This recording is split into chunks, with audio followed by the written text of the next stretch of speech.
কাঠমান্ডুর রাস্তায় প্রতিবাদে নেমে নিরাপত্তা বাহিনীর সঙ্গে রক্তক্ষয়ী সংঘর্ষে ১৯ জন বিক্ষোভকারী নিহত হওয়ার পর অবশেষে পদত্যাগ করেছেন নেপালের প্রধানমন্ত্রী কেপি শর্মা ওলি।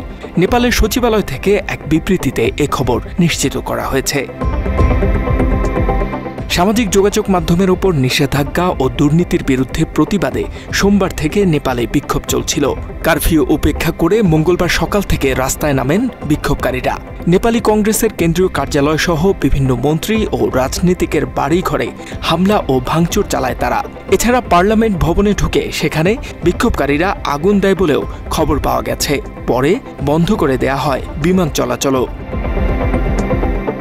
মাত্র ৩০% টাকায় জমির মালিক হয়ে নতুন বাংলাদেশের গড়ে তোলার স্বপ্ন দেখা বাংলা বসতি।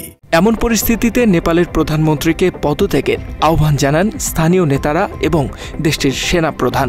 এরপরই পদত্যাগ করেন কেপি শর্মা ওলি। এরই মধ্যে দেশব্যাপী বিক্ষোভ তীব্র আকার ধারণ করায় নেপালি সেনাবাহিনী হেলিকপ্টার ব্যবহার করে মন্ত্রীদের সরিয়ে নিতে শুরু করেছে বলে জানিয়েছে সংবাদমাধ্যম কাঠমান্ডু পোস্ট।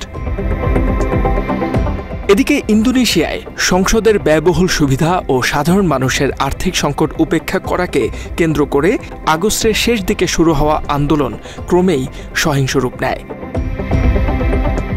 দেশজুড়ে এ প্রাণঘাতী আন্দোলনের পর মন্ত্রিসভায় বড় ধরনের রদবদল করতে বাধ্য হন দেশটির প্রেসিডেন্ট প্রবাবো সুবিয়ান্তো। সোমবার এই আকস্মিক সিদ্ধান্তে তিনি একসঙ্গে ৫ মন্ত্রীকে বরখাস্ত করেন। এর মধ্যে রয়েছেন দীর্ঘ সময় ধরে দায়িত্ব পালন করা অর্থমন্ত্রী Sri Mulyani Indrawati. President Prabowo নতুন অর্থমন্ত্রী হিসেবে নিয়োগ দিয়েছেন অভিজ্ঞ অর্থনীতিবিদ ও ইন্দোনেশিয়া ডিপোজিট ইন্স্যুরেন্স কর্পোরেশনের চেয়ারম্যান পুরবায়াজুধি সোদেওয়াকে। H M Ataullah, Bangla addition.